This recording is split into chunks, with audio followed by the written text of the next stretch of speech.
Hello, everybody, and thanks for joining this conference. And thank you all who have been staying with us from the previous talk. I hope you have had the time to take a sip of water to continue with our next talk. So it is a BA Excellence Conference that is conducted by Global BA Community, a community with over than 4,000 community members. Please feel free to join us. We will be glad to welcome you inside our team members. I will post all the links in the chats. Just a small reminder, all conference talks are recorded and the recording will be available in a week after the conference. During the next talk, feel free to leave your questions on the agenda page in the chats, and there will be ample time at the end of the presentation where our speaker will address all your questions with an answers. And now let me introduce our next speaker. It is Viktoryia Barashka. She is a business analyst with 3 years experience, and she is the first BA in the whole EPAM that has certificate in CMS Contentful, so she's a true discoverer in this area. And of course, I can't miss the opportunity to mention another interesting fact. Apart from handling all types of difficulties and barriers during her work, Viktoryia can perfectly handle even physical barriers, as she is the master of sports in hurdling. So that's definitely outraging. Hello, Viktoryia, how are you? Hi, thanks for introducing me. So, as you know, I planned my. Uh, now I'm on vacation, and I planned my trip to Paris 5 months ago. But when I heard about this conference, I said I don't care about the date. I arrived yesterday to Paris and have already viewed several sites such as Eiffel Tower and Arc de Triomphe. So I'm here with a calm heart and with pleasure. Thank you very much. Thank you for taking this precious vacation time to share your presentation with us. Um, just a small ask for you. Can you just reshare your presentation just for a bigger screen? It will, I think, take only 1 minute. So, dear audience, please feel free to already maybe post your questions in the chat if you have any, and bear with us. Okay, I'm sharing my screen. Is it better now?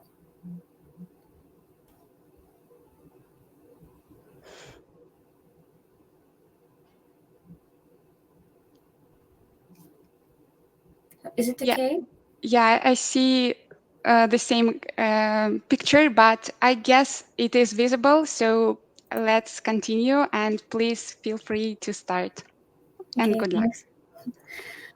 First of all, I would like to say that I'm very glad to be here today and have the opportunity to share my ideas and experience. Because when I started working as a business analyst, I worked in a small company and I was not a part of any of various analyst communities, and I didn't even know about them. Therefore, I practically had no one to ask for advice, and I didn't know that something could be done in a better way. So I haven't asked to our audience until we have started the most interesting and useful part of my speech. If you know a novice specialist or those who have not participated in Discovery yet and they're not here, just send them a link or uh, advise them to view the recording, because the main purpose of our conference is to share expertise and help each other to develop. While you're inviting your colleagues, a few facts about myself. So you already know that my name is Viktoryia, and I'm a business analyst in EPAM, and I'm working in e-commerce domain for 2 years.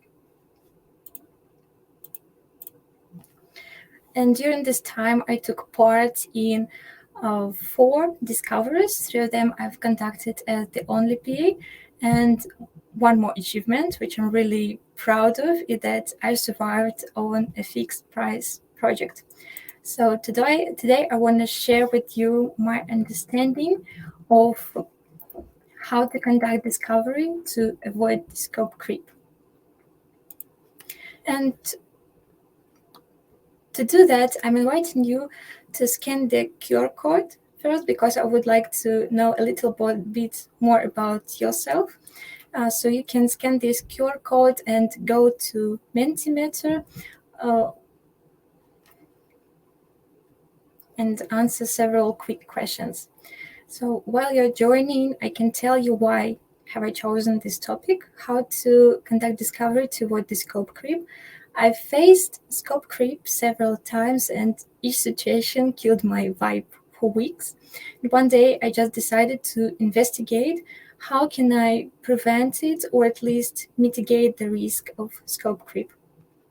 So I'm stop sharing my presentation, and I would like to share you some slides in Mentimeter. If you have successfully joined, you can just send me a reaction. Okay, I see participants join. That's cool. Let's wait for a minute. Now you again should see the slides and the instructions for those who have just joined.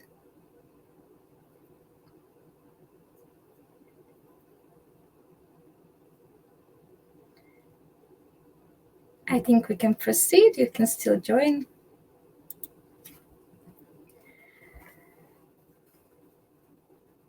My first question is, what is your role or title on the project? Let's see who has come to our conference. Okay, I see for now middle specialists are winning. We've got more and more senior specialists. It's also great. And we have 6% of not BAs. I appreciate your wish to learn more about business analysis and business analysts. Now, I want you to share how many times have you been a part of a discovery team? How many times you've participated in discovery? We've got even 3% who have already given up counting, and more specialists who have 7+ discoveries. So maybe these are lead plus Bs. Guys, what are you doing here? You should already know everything about discovery. But don't mind. I'm glad that you joined. Please stay with us, as we'll need your advice a little bit later.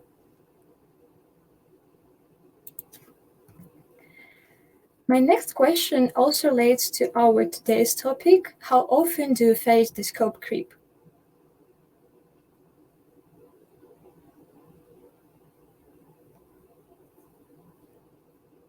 You see that we have an option that you don't know what is a scope creep, and it's absolutely normal. We'll talk about it in 2 minutes.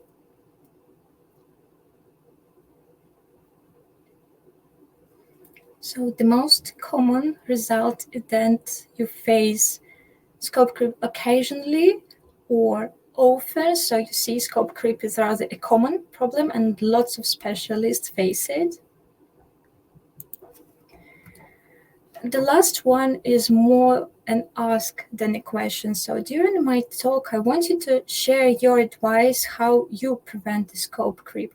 We'll come back to this slide at the end of my presentation to discuss the advices, so feel free to share your opinion. And meanwhile, after we got acquainted, let's go back to my presentation. Give me a minute. I'll reshare the screen to go back to my presentation.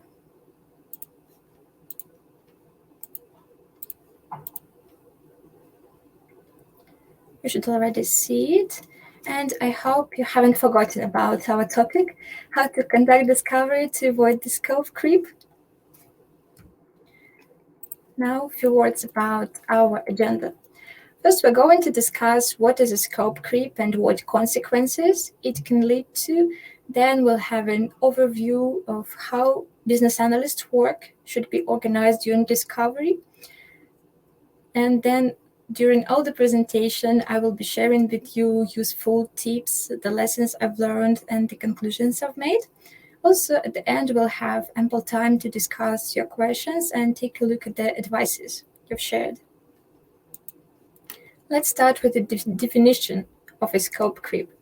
Scope creep is an uncontrolled and often unmanageable growth of a project's requirements or scope once it's underway. And under project requirements, I mean not only requirements business analyst is working on, but any kind of work including development, testing, environment stabilization, etc. Among the reasons why you may face the scope creep, we can find unclear project scope, missed requirements, poor planning, lack of team understanding, poor communication, and last, absence of change mechanism. A little bit later, I'll provide you with examples of each of these reasons. Now we can think about the consequences of the scope creep and why we should avoid it. On the client, it has the following impact. Expectations are not met. For example, me and investors expected the team to provide the estimates of minimum viable product in 2 weeks, but actually it took them 4 weeks to estimate all the features. The second consequence is more conflicts happening between the stakeholders, because the first one thinks that without this particular feature we cannot go live. At the same time, others think that their feature is more important, while the third stakeholder, for example, project manager, insists on postponing both these two features because of the third consequence, and it's over budgeting. No one likes it, but that's what often happens while the scope is growing. Also, scope creep has an impact on the vendor. First of all, it leads to team frustration and burnout because not always the project or the whole company has resources to open new position on the project or hire required specialists to deal with the growing amount of work, and it makes the existing team to overtime. And frustration is reinforced by uncertainty. It's very difficult to plan anything when you have no clear understanding of what should be done before the deadline. And after the project manager gets the understanding that these particular features are not change requests, they are part of a committed scope, and we need 3 more developers and 1 more QA to work on it, it leads to additional costs on the vendor side. To scare you even more, I can provide a couple of scope creep examples that I've met. During my first discovery, I was the only business analyst, junior business analyst.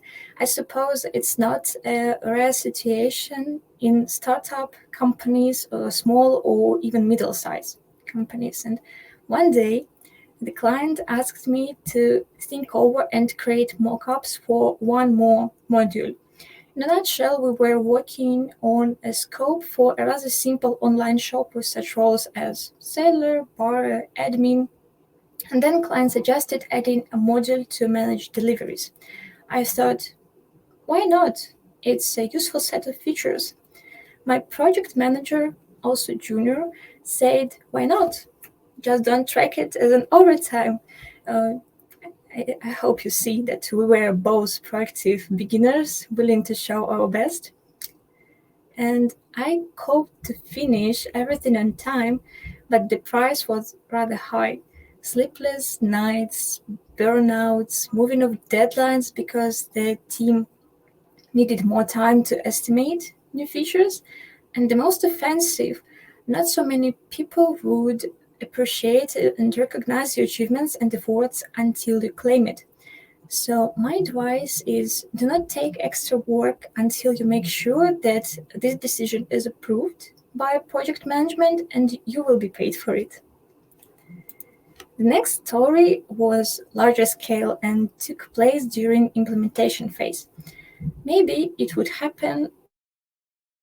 happen if we hadn't had insufficient discovery, but I don't know its details and can't assess it and its quality because I haven't taken part in that particular discovery, and you can face the same situation as I.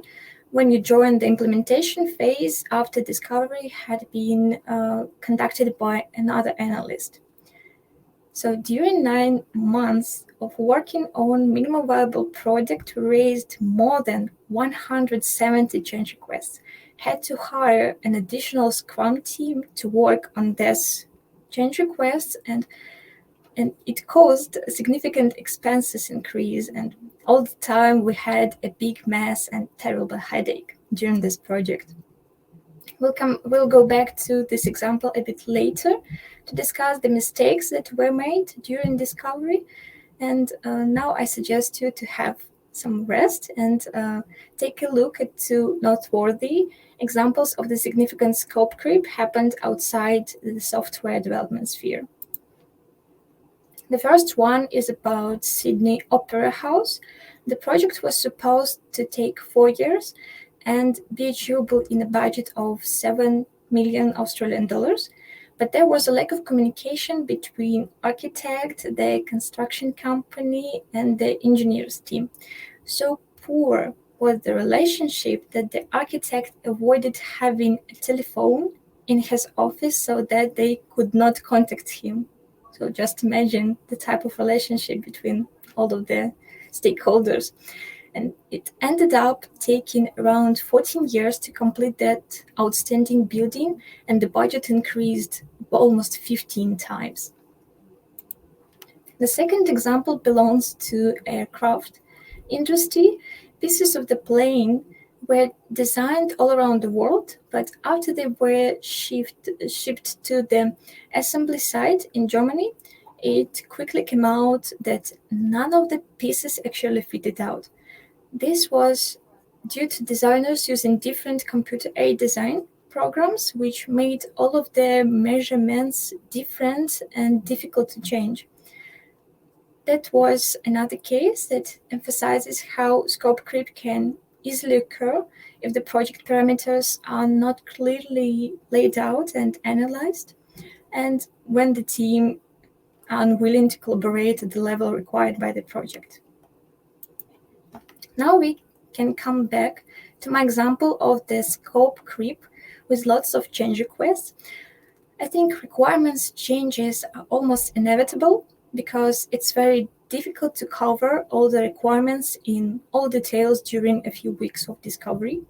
Maybe one of the exceptions is a waterfall project where all requirements must be finished before implementation starts, but on time and material project, you should know what to expect and how to deal with change requests.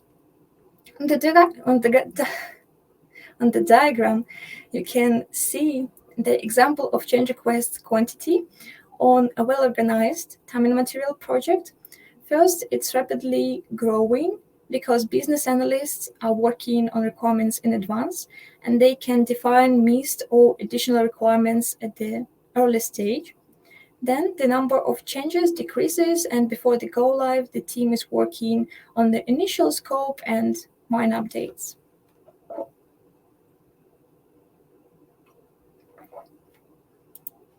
But on my project, there was another situation. It was fixed price and we had fixed deadlines, so it added us a lot of issues when we started to receive change requests. As you see, the actual numbers are much higher, and the speed of new CRs raising was constantly growing, what is absolutely not good for the project with so many limitations and restrictions. To finish implementation of the initial scope and the critical changes, as I said, we had to hire additional team to work only on change requests. So you may ask me what has happened on the project and why. The short answer is that the scope creep happened.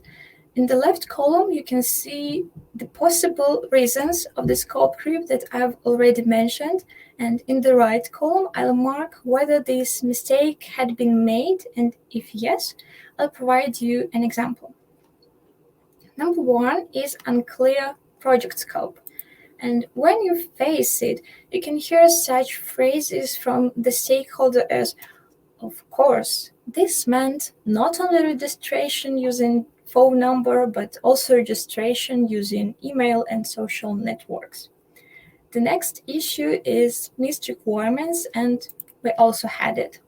As an example, one of the required page types for the website had been missed during discovery, but it was really important for the client, so it took us more than 100 man hours to implement it. And as testing cannot be done before analysis and implementation are finished, this work was done in several sprints. Number 3 is lack of team understanding, and it's also added to our list of made mistakes. There can be situations when the developer hasn't understood the requirement correctly and decided to implement it in another way. In this case, during the QA testing or user acceptance testing, QA or BA should ask the developer to make proper changes, but there can be other situations when the business analyst hasn't understood well the context or the client's need. In this case, even if the developer is super experienced and professional, client's expectations most likely won't be met because the initial requirement is not correct. So with great power comes great responsibility, and the quality of designers, developers, QA's work partially depends on the quality of business analysts' work. Next comes pure communication.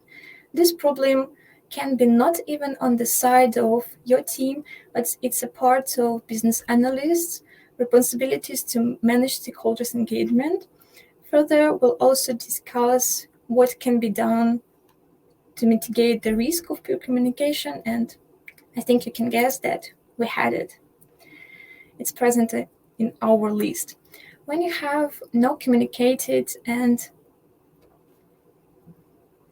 documented procedure of change requests managing, it's our next reason, it becomes much more difficult to define whether it's a new requirement or it's just a lower level detail of the existing scope.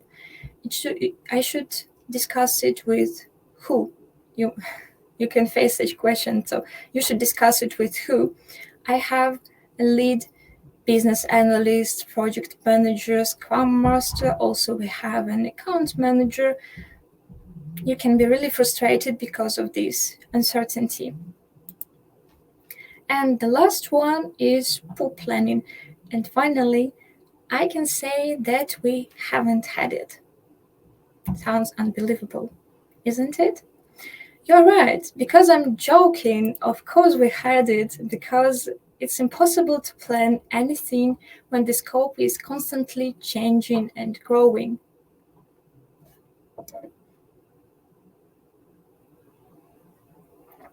Okay, what we can do to avoid all these reasons, all these issues, or at least mitigate the risks. Here we go into the next part of my topic and discuss how business analysts work on discovery should be organized. In the picture, you can see the schema of the discovery phase.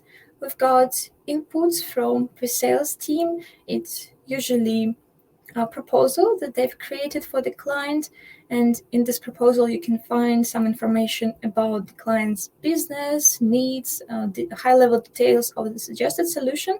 Also, if it's not a greenfield project and you don't need to start something from scratch, then you can get a link to the existing website or any other client system.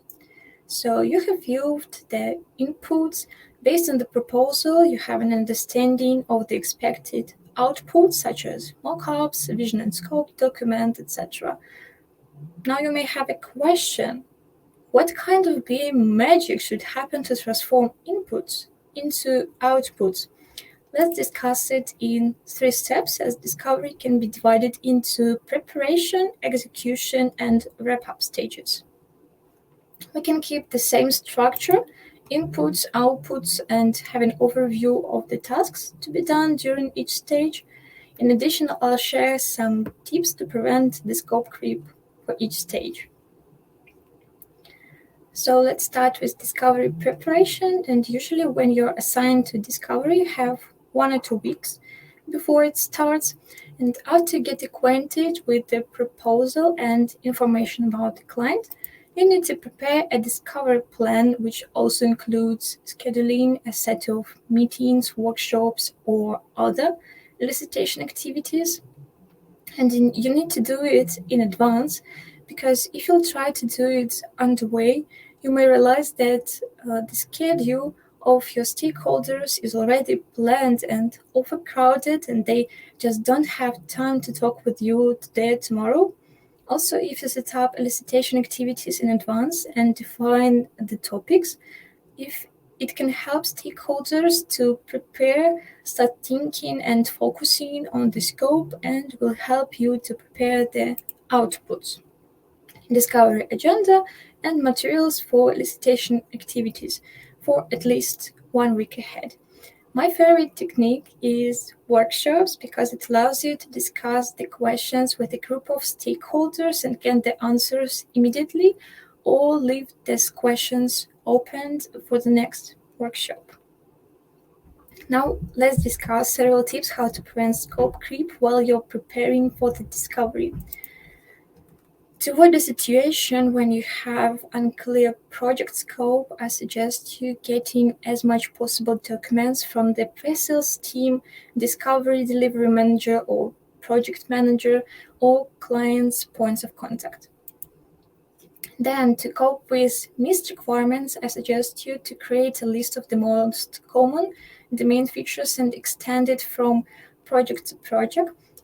For example, on our current project, when we were selecting a content management system, we had a list of common CMS features, and we asked the client to define which of these features they need.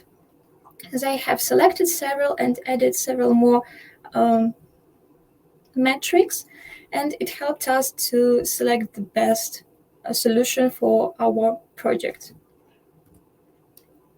The next comes lack of team understanding, and while planning the discovery agenda, you should don't forget to invite solution architects or dev team lead to all the important discussions, because anyway you'll need to discuss with them the outputs one more time. Poor communication.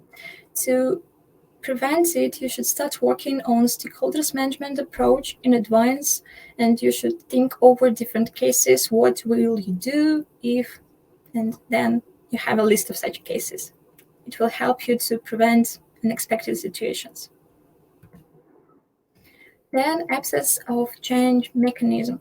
I advise you to think over the change mechanism process based on the project specifics. So you may have different approaches for a waterfall project and for time and material project. And last, poor planning. Just try to plan as many discovery activities as you can to avoid unexpected tasks. You can consult with your more experienced colleagues.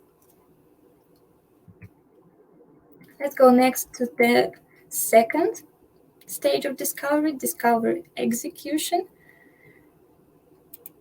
So we use discovery agenda and accompanying materials to conduct elicitation activities. And you should know at least several elicitation techniques to define the future scope well. You can use documents analysis, surveys, observation, workshops, prototyping, market analysis, and many, many other techniques. After elicitation activities, you should prepare meeting minutes. If it's not a document, it can be an email or follow-up after each meeting. Also, you'll be working on feature list, the list of further big activities for discovery and implementation phases, and perhaps you will be working on mockups. Here are some ideas how to prevent scope creep while you're conducting discovery. And when I'm looking at this child, I see a business analyst trying to manage a backlog. So first, to cope with unclear project scope, we're repeating our reasons, but for each of them we have a new advice or tip to be done and to be followed during new phase. So to cope with unclear project scope, you should use different techniques to elicitate requirements. Then to manage missed requirements, I advise you to review requirements with your stakeholders. Lack of team understanding can be avoided if you consult with solution architect or development team lead regarding new requirements. They can also give you more understanding of how this requirement can be implemented or what impact it can have on other requirements. Then poor communication. You should analyze the information you get on the fly and make conclusions. You can make the client agree or disagree with you before you proceed with a new question. Oh, sorry. What has happened? Let's go back to the list of my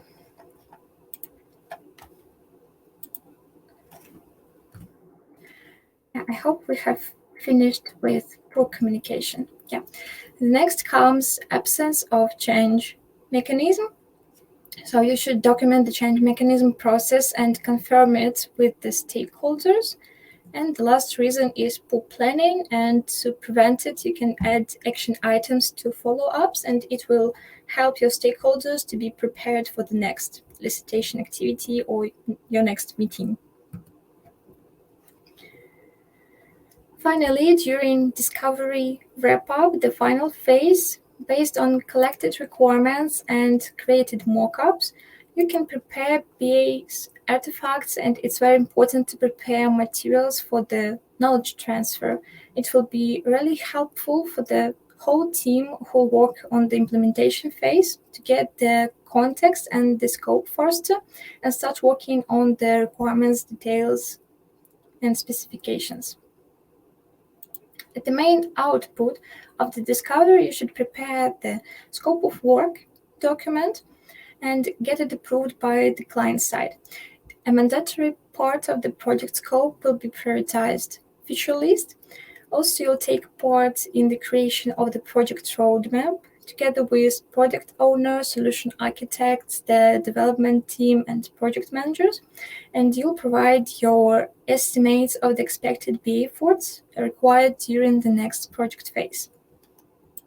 The last group of suggested actions is not rocket science and is not as difficult as riding a bike in the picture, and this group includes usage of assumptions on different requirements levels to cope with unclear project scope. Then, to avoid missed requirements, you should trace your requirements and see dependencies between them. Also, you can set up a session to review the scope together with all the team, all the stakeholders. Poor communication can be prevented if all artifacts are reviewed together with stakeholders, and especially they should be signed off. If you still have no change mechanism procedure described, you should set up it and confirm with project management and the client side. And you can create at least a draft plan of the activities that should be done during implementation in the first term. It will help to prevent poor planning and help the next team to be ready for the implementation phase. At the end, I'd like to sum up some of my thoughts and share the lessons I've learned. The first lesson learned is take part to prepare for a discovery. The more you're prepared, the smoother discovery goes and you have less unexpected changes, extra work, etc. Also, I suggest you taking notes and getting approvals. I can't count how many times a follow-up email, recording of the meeting, or just a comment in the user story saved me from such argues as I haven't told that we agreed on another solution, etc. I think you understand what I'm talking about. The third one is aligning stakeholders' expectations, and if they can't come to an agreement, you can help them find a stakeholder who has a power to make a decision. Also, you should keep informed all the involved stakeholders in case you've got any updates and requirements. Then, uh, document and confirm assumptions. As I said, assumptions is one more good instrument to measure the scope of work, and you can use it on different levels of requirements.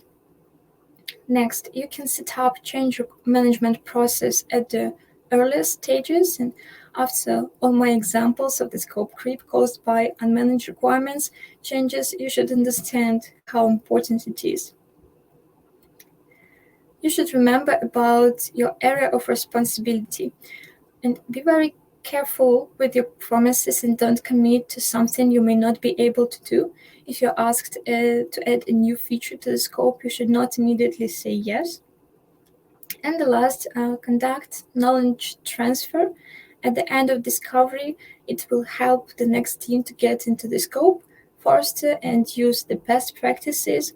And as I've said, with great power comes great responsibility, and you're partially responsible for the result of the first couple of sprints on the implementation phase. After I've shared my experience and thoughts with you, I hope you feel more confident, calm, and organized during discovery phase. On this positive note, I'm finishing my presentation and would like to say thank you all for attending. Now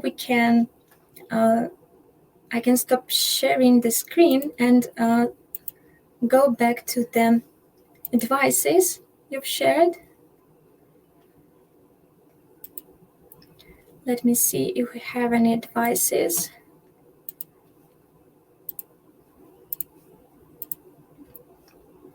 Okay, as I see, no advices even from our experienced PAs. Okay, maybe you have shared them in comments. Valeriia, let me know if we have any questions from the audience. Yeah, thank you, Victoria, for this absorbing and interesting presentation.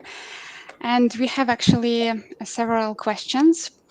So first question is, how do we professionally say to customer that we will stick to the deliverables committed in a statement of work if sometimes customer will unintentionally add more requirements to sprints? Oh, very interesting and useful question, and I think it's very common situation when the customer or even the stakeholders ask to add any new requirements. And I think also it depends on who is asking.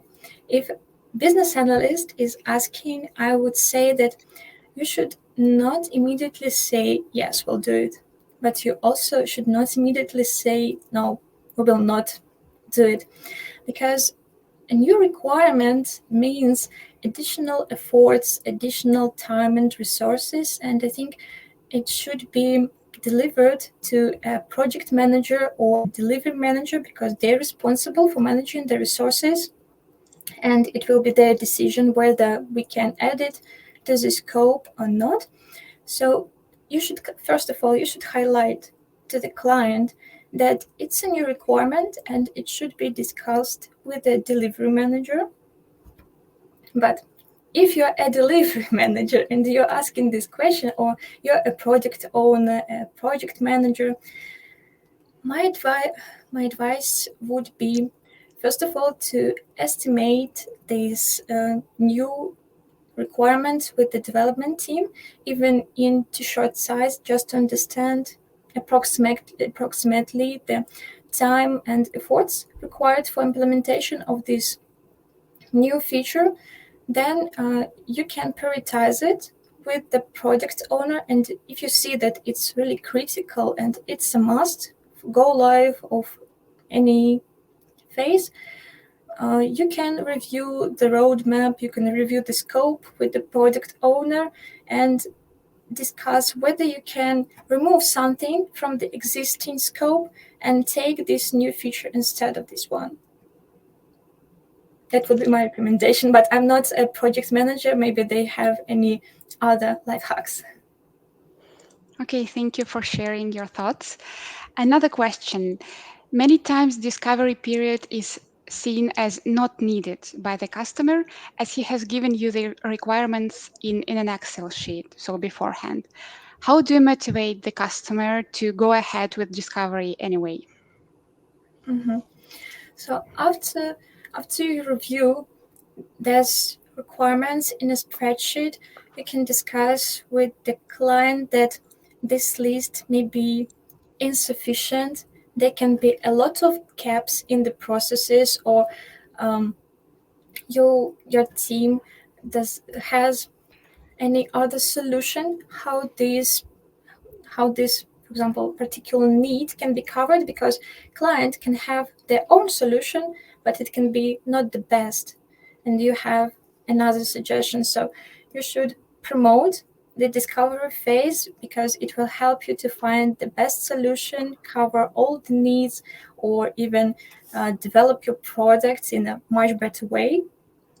And also it will help all the team to provide more accurate estimates, because as I said, in this spreadsheet there can be a lot of gaps, or even you cannot understand the scope of the project well, and it will not allow you to provide accurate estimates and define the scope of the project. Thank you. Uh, and we have one more question. What other effective tools we can use to run discovery sessions other than a PowerPoint presentation, for example? Discovery sessions. So mhm. And PowerPoint. So I think maybe the author of this question means that PowerPoint is the way how we can show the results of the discovery, but you can have you. So during the discovery, you can use a lot of elicitation techniques, such as I said, workshops, documents analysis. So, for example, one of the ways to show discoveries results is a document. Also, as you have mentioned, we can use PowerPoint. Why not to use Miro board to display any diagrams, or, for example, mind map to define the whole scope of the project? Yeah, I would suggest Miro or any other presentation tool. You can create diagrams in various of tools and just show them during your workshops to discuss whether it's sufficient or something should be added, whether there are any gaps in the diagram when you discuss any process, for example. Okay, thank you very much. Another question is, what techniques do you use to prioritize the list of features as a result of discovery? Mhm. So when we have a list of features, I usually, uh, first of all, we use Moscow techniques, so it's abbreviation. So you assess requirements as must, should, could, and would. And after you have estimated and assess these requirements in with the usage of Moscow technique, then you should also define what requirements should be included into MVP scope. And that's one more technique, because even if some of the requirements are must, they can be must uh, they can be must for the version of product that will be implemented, for example, in a year. But first, you should focus on the minimal viable product. So you should understand the key features, yeah, and maybe killer features that should be implemented first, and they should be prioritized with a high value. Okay, great, thank you. And we have quite a lot of questions, so I'll proceed with the next one. Do you use product vision board as an artifact to document the discovery output? Vision boards. So we usually, as a business analyst, I took part in working on the roadmap, but I'm not really sure which instruments project managers usually use to create such boards, because it's usually their responsibility to work on the roadmap and to manage it, to discuss it with the client. So we usually worked on the roadmap, and my responsibility as a business analyst was to estimate the efforts that I needed to work on particular features. And for example, as if I see that next week we're going to have 5 big features, and I understand that I will not have enough time to prepare the requirements for all these 5 features, I would recommend the project manager to postpone one of those features. And this postponing also should be based on estimates, based on the priority, on the dependencies or between the features. Okay, thank you very much for your sharing. And the next question is, what you will advise in case a customer is absolutely sure in own solution or assumption?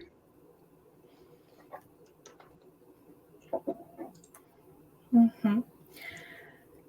So So, as I understand, the customer doesn't want to take maybe your opinion, your point of view. How will you prove that your thoughts are viable and valuable? yeah, so if you see that there are some gaps in a client's solution or something can be done in a better way, I would recommend you to conduct market analysis just to show other examples how it can be implemented, and maybe these products are more effective and they are more successful, and it may promote your client to change their mind. Or also you can, if you assume that there can be some technical gaps or other ways to implement the solution better, you should involve solution architect or development team lead, just also to hear his uh, arguments for this or that solution. And then if the client is absolutely absolutely confident about its its assumptions, first of all you should document them to avoid the situation when then they change their mind or something happens on the project because of these assumptions. Not it will help you to avoid the situation when you are the root cause of the problem. So if you agree with clients' assumptions and you document it, you can proceed working and taking into account these assumptions. If you haven't coped with changing their mind, even after provided market analysis and discussion with all the technical experts. Okay, thank you very much.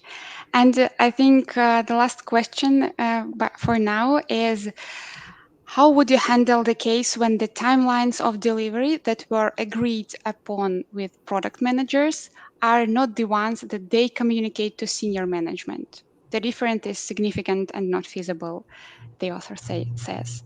So I'm not sure you as a BA have faced such situations, but maybe you can share your vision on it. So I do understand correctly that we have, for example, project managers that which are communicating the estimates with the team, but at the same time, these project managers are communicating with senior management, and these estimates are very different, The right? timelines are different, yeah. And timelines. Okay, so as not a manager, as a BA, as a developer, or anyone from the development team, if you see that the timelines are really different and you will not be able and it's not feasible to implement all the required scope in this particular time limits, you should highlight it as soon as possible. maybe not to the senior management directly, it's not a good practice, but you should communicate it with your responsible product manager.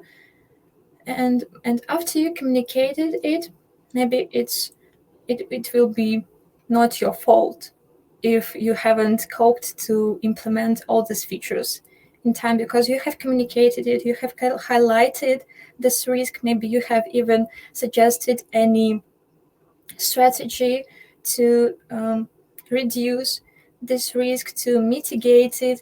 You have suggested how can the scope be reduced to, so that you can be able to implement the most important part in time. And after you have done all this, all these tasks, and you have no more other ways how what can be done to implement the scope in time, that then it will be not your fault. Okay, great. I guess we are out of questions as I see. So, thank you, Victoria, once again for your insightful presentation, for your, again, valuable time which you got out of from your vacation. And I wish you a pleasant continuation of your vacation. And thank you to the audience who have been very active, that you posted your questions, your comments. We really appreciate it. And Thank I you. guess, yeah, We should have a nice conference and get a lot of useful knowledge. thank you very much. Thank you. And dear audience, I guess we will take a short break here until our next speaker. And our next speaker will be Irina Pirwan with the topic, How do we speak to developers? So please bear with us, stay with us, and enjoy our conference.